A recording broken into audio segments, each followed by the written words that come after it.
ചന്ദ്രന്റെ സഞ്ചാരവും തമ്മിൽ ഘടിപ്പിക്കുന്ന രണ്ട് ബിന്ദുക്കളാണ് ഭൂമിയിലെ ജീവജാലങ്ങളെ നിലനിർത്തുന്ന അവയ്ക്ക് അന്നവും പ്രാണനുമായി വർദ്ധിച്ചു വരുന്ന സൂര്യൻ ഭൂമിയെ അതിശക്തമായി തന്നെ സ്വാധീനിക്കുന്നുണ്ട്. അതുകൊണ്ടാണ് സൂര്യന് ഗ്രഹപദവി നൽകിയത്. ചന്ദ്രനും ഭൂമിക്കുമേൽ സ്വാധീനമുണ്ട്. വേലിയേറ്റവും വേലിയിറക്കവും ശുദ്ധമായ ദൃഷ്ടാന്തമാണ്. ഇക്കാരണങ്ങൾ കൊണ്ട് ചന്ദ്രനും ഗ്രഹപദവി കൈവന്നു. ഗ്രഹണാധിപത്യത്തിന് കാരണമാകുന്ന രാഹുകേതുക്കൾക്കും ഇതുപോലെ വ്യക്തമായ കാരണങ്ങൾ ഉള്ളതുകൊണ്ടാണ് ഗ്രഹപദവി നൽകിയിരിക്കുന്നത്. ഇവരെ മുഴുവൻ നവഗ്രഹങ്ങൾ എന്ന് പറഞ്ഞെങ്കിലും ആചാര്യന്മാർ ഈ പറഞ്ഞ കാര്യങ്ങളെല്ലാം തന്നെ ആയിരക്കണക്കിന് വർഷങ്ങൾക്ക് മുമ്പ് തന്നെ വ്യക്തമാക്കിയിട്ടുണ്ട്. പ്രകാശബോധവും പ്രഥമോ ഗ്രഹാണാം താരാഗ്രഹ പഞ്ചപരേതബോധവും തമോഗ്രഹവും എന്ന് ആചാര്യന്മാർ സന്ദേഹരഹിതമായി എഴുതി വെച്ചിട്ടുണ്ട്. ഇതിനർത്ഥം നവഗ്രഹങ്ങളിൽ ആദ്യത്തെ രണ്ട്, അതായത് സൂര്യനും ചന്ദ്രനും പ്രകാശഗ്രഹങ്ങൾ അഥവാ ലോകത്തെ പ്രകാശിപ്പിക്കുന്നവരാണ് എന്നും പിന്നെയുള്ള പഞ്ചപരി താരാഗ്രഹം 5 പേരും താരാഗ്രഹങ്ങളാണ് എന്നാണ്. അതായത് ചൊവ്വ, ബുധൻ, വ്യാഴൻ, ശുക്രൻ, ശനി. ബാക്കിയുള്ളത് തമോഗ്രഹവും അവസാനത്തെ 2 പേര് തമോഗ്രഹങ്ങളാണ് എന്നും ആചാര്യന്മാർ പറഞ്ഞു വെച്ചിട്ടുണ്ട്. രാഹുവും കേതു. ഈ നവഗ്രഹങ്ങളെ കൂടാതെ ഗുരുവിനെയും ജ്യോതിഷത്തിൽ ചിന്തിക്കാറുണ്ട്. തുടർന്ന് വരുന്ന ക്ലാസുകളിൽ ഗുരുവിന്റെ പ്രാധാന്യവും മറ്റുമെല്ലാം തന്നെ നമുക്ക് മനസ്സിലാക്കാം. അപ്പോൾ ജ്യോതിഷത്തിൽ നവഗ്രഹങ്ങൾ ആരൊക്കെയാണ് എന്ന് മനസ്സിലാക്കിയല്ലോ. അടുത്ത ക്ലാസ്സിൽ നവഗ്രഹങ്ങളിൽ ആദ്യം വരുന്നതായ സൂര്യനെ കുറിച്ചുള്ള കാര്യങ്ങൾ വിശദമായി തന്നെ മനസ്സിലാക്കാം. നന്ദി, നമസ്കാരം.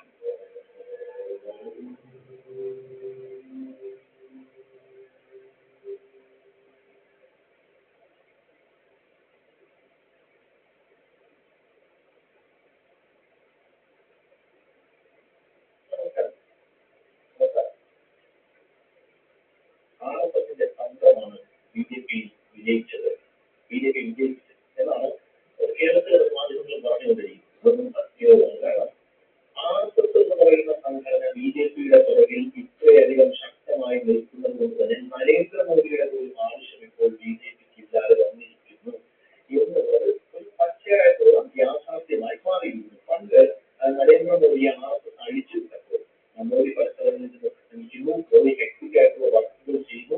അതായത് നരേന്ദ്രമോദി ഒരു സംസ്ഥാനത്തിൽ തെരഞ്ഞെടുപ്പ് വരുന്നതിന് മുമ്പ് തന്നെ നമ്മൾ തന്നെ നോക്കുന്ന വാർത്തകളുണ്ട്. ഈ സംസ്ഥാനത്ത് നരേന്ദ്രമോദി നടത്തിയ റാലികൾ 70 റാലി, 60 റാലി, 80 റാലികൾ. ഒരു മനുഷ്യൻ എങ്ങനെയാണ് റാലികൾ നടത്തുന്നത്? നമുക്ക് എല്ലാവർക്കും തോന്നിയിട്ടുള്ള സംഭവം എന്ന് പറഞ്ഞു കഴിഞ്ഞാൽ ആർഎസ്എസിന്റെ കാട്ടിലും വലുതായി പോയെന്ന്. കാരണം അത് പറയാനുള്ള കാരണം അണികൾക്കിടയിലുണ്ടായ സംസാരമാണ് ആർഎസ്എസിനെ. പക്ഷെ അങ്ങനെയല്ല. ആർഎസ്എസ് എന്താണ് എന്നുള്ളത് ആർഎസ്എസ് ഇടയ്ക്കിടയ്ക്ക് ഓർമ്മിപ്പിക്കുന്നുണ്ട് എന്നുള്ളതാണ് യഥാർത്ഥത്തിലുള്ള കാര്യം. ഹരിയാനയിൽ നമ്മൾ മഹാരാഷ്ട്രയിൽ നമ്മൾ കണ്ടതാണ്, ലോക്സഭാ തെരഞ്ഞെടുപ്പിൽ നമ്മൾ കണ്ടതാണ്, ഇപ്പോൾ ഡൽഹിയിൽ നമ്മൾ കണ്ടതാണ്. യഥാർത്ഥത്തിൽ അത്തരത്തിലുള്ള ഒരു പ്രവർത്തനം ആർഎസ്എസ് കേരളത്തിൽ നിന്നും നടത്തിയിട്ടില്ല എന്നുള്ളത് നമുക്ക് കൃത്യമായിട്ട് അറിയുകയും ചെയ്യാം. ഇപ്പോൾ മഹാരാഷ്ട്രയിലോട്ട് വന്നു കഴിഞ്ഞാൽ മഹാരാഷ്ട്ര ആർഎസ്എസിന്റെ കോട്ടയാണ്. അതെന്താണ് സംഭവിച്ചതെന്ന് അറിയാം. സകലയും നിഷ്പ്രമായി പ്രതിപക്ഷം പോലും ഇല്ലാത്ത രീതിയിലാണ് ആളുകളുടെ പ്രവർത്തിച്ചത്. ഹരിയാനയിലോട്ട് വന്നു കഴിഞ്ഞാൽ അറിയാം, ഹരിയാന എന്ന് പറയുന്ന സംസ്ഥാനം ഇന്ത്യൻ ലോക്കൽ ഇന്ത്യൻ സാഹചര്യത്തിൽ അവസാനത്തെ കുറച്ച് മാസം 3-4 മാസം മുമ്പ് 6 മാസം മുമ്പാണ് ആർഎസ്എസ് അതിന്റെ നേതൃത്വം ഏറ്റെടുത്ത് ബിജെപിയെ മാറ്റി നിർത്തിയിട്ട് അവർ പ്രവർത്തനം തുടങ്ങി. റിസൾട്ട് വന്ന അതിലെ ആൾക്കാർ ഞെട്ടിപ്പോയി. എന്താണ് ആർഎസ്എസ് അവർ മനസ്സിലാക്കി. ഡൽഹിയിൽ തെരഞ്ഞെടുപ്പ് പ്രഖ്യാപിക്കുന്നതിന് മുമ്പ് തന്നെ ഇസ്ലാമിക ന്യൂസ് വാർത്തയാണ്.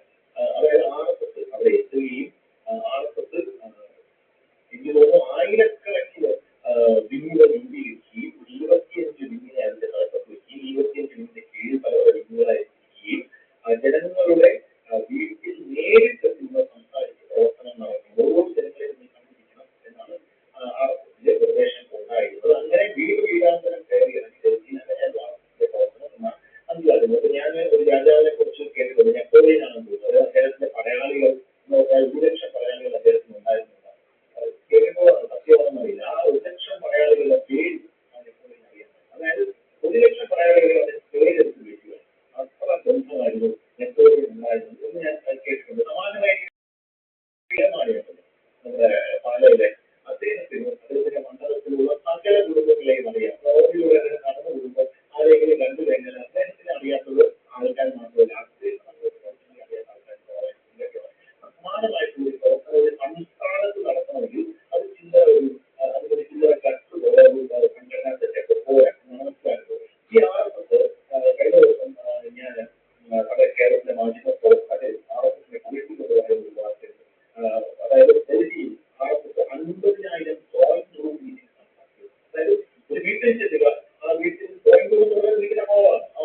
ഡൽഹിയിൽ നടന്നത് എന്നുള്ളത് ചരിത്രമാണ് എന്നാണ് പറഞ്ഞിരിക്കുന്നത്.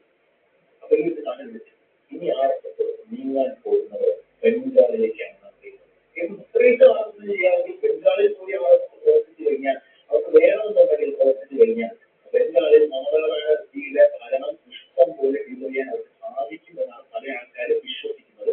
അങ്ങനെയാണ് ആർക്കൊക്കെ നീങ്ങുന്നത്, മമതയുടെ തിരിച്ചു തുടങ്ങിയിട്ടുണ്ട് എന്ന് അറിയാനായിട്ട് സാധിക്കുന്നു. ഇപ്പൊ ഞാൻ പ്രശസ്ത രാഷ്ട്രീയ നിരീക്ഷകനായിട്ടുള്ള മസ്തുദ്ദീനുമായിട്ട് സംസാരിക്കുമ്പോൾ അദ്ദേഹം എന്നോട് പറഞ്ഞൊരു കാര്യമുണ്ട്.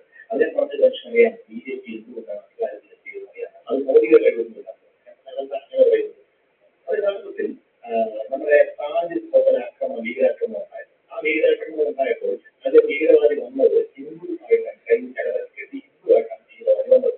ഭീകരവാദി വന്ന് അവർ ഹിന്ദുവാണെന്ന് പറഞ്ഞ് അവർ ആക്രമണം നടത്തിയത് ഹിന്ദുക്കളാണെന്ന് പറഞ്ഞ് ഹിന്ദുക്കൾക്ക് വലിയ നാണക്കേടുണ്ടാക്കിയപ്പോൾ യഥാർത്ഥത്തിൽ കോൺഗ്രസ് അതിനെ ബാക്കപ്പ് ചെയ്യുകയും വലിയ രീതിയിലുള്ള സപ്പോർട്ട് ഈ ഒരു അത് ആർക്കൊക്കെ മനസ്സിൽ കണ്ടത് ആ ഒരൊറ്റ ഒരു അഴിമതിയല്ല, ഒന്നുമല്ല. ആ ഉള്ളപ്പോഴും ഉണ്ടായിരുന്നു ആ ഒരു ചിന്തയാണ്. അതായത് ഹിന്ദുക്കളുടെയും ഇത്ര വലിയൊരു ആരോപണം അല്ലെങ്കിൽ ഒരു മാനക്കേട് കെട്ടിരിക്കാൻ കോൺഗ്രസ് കൂട്ടുന്നു ഒരാളെ ചെയ്തതെന്നാണ് ആർക്കത് പറഞ്ഞത്. മോദി ഇങ്ങോട്ട് കയറിക്കോ, മോദി കയറിക്കോ, ഭരണം അറിയാം. പിന്നീട് നമുക്ക് എന്താണ് നടന്നത് നമുക്കറിയാം. പിന്നെ കോൺഗ്രസ് ചിത്രത്തിലില്ല. കോൺഗ്രസിന് ഇപ്പൊ രാഹുൽ ഗാന്ധി എന്ന് പറയുന്ന രംഗത്ത് ഞാൻ പറഞ്ഞതുപോലെ നിയമത്തിന്റെ കാര്യം രണ്ട് ഉണ്ടാകുന്ന പറഞ്ഞതുപോലെ രണ്ട് പൂജ്യമാണ് കോൺഗ്രസ് ചെയ്തതെന്ന് കാണാനായിട്ട് സാധിക്കും. അല്ല, ഇത് പറഞ്ഞപ്പോഴാണ് ഇത് പറഞ്ഞ് വ്യക്തിയാരാണ് പറയുന്നത് കോൺഗ്രസിന്റെ. അതൊക്കെ ബന്ധങ്ങളുടെ സമരമാണ്. ഹിന്ദു ഭീകരൻ അറിയാൻ ഉണ്ടാക്കും. അതിനാണ് ഇവർക്ക് തീരുമാനം. ഈ പറഞ്ഞവന്റെ പാർട്ടി ഈ രാജ്യത്ത് ഉണ്ടാകാൻ പാടില്ല. അതുപോലെ അങ്ങനെ ഒരു സ്വഭാവം ഇല്ലായിരുന്നു. എപ്പോഴെങ്കിലും അധികാരം കാരണം ഈ രാജ്യത്ത് ഭൂരിപക്ഷം ജനതയെ ഭീകരന്മാരായ ചിത്രീകരിച്ചുകൊണ്ട് ഭീകരന്റെ ശ്രമമാണ് അതിന്റെ സീറ്റ് സമരം നടത്തിയത്. അത് വലിയ വിവാദമായി മാറിയത്. അഴികളൊക്കെ ഉൾപ്പെടെ അവിടെയൊക്കെ മഴകാലത്ത് ഹിന്ദു ഭീകരമാണ് സന്യാസിമാരെയൊക്കെ വിജയിച്ചത് കാഴ്ച. അങ്ങനെ ആളുകൾക്ക് ഒരു തീരുമാനമുണ്ട്. നമസ്കാരം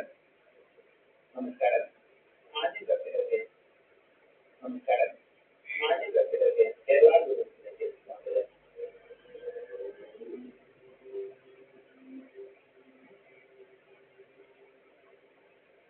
കഴിഞ്ഞ ക്ലാസ്സിൽ നമ്മൾ രാഷ്ട്രീയത്തിലേക്ക് നക്ഷത്ര മേഖലകളെ കുറിച്ച് മനസ്സിലാക്കി.